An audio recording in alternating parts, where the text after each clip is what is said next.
Hey, Brian. All right, here's Larry's carb. All put back together again. Looking good, nice and dry. Testing adjustment, no leaks, no runs, no errors. All right, let's go ahead and fire it up.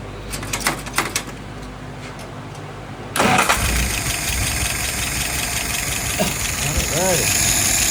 I gotta make this quick because I have an appointment this afternoon. All right, no leaks there. All right, float set right. Current numbers are idle RPM is about 660.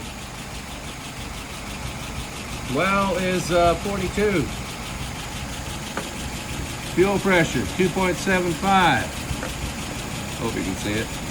And there's the vacuum at 23 and change. All right, looking good. I'll go ahead and pull it through.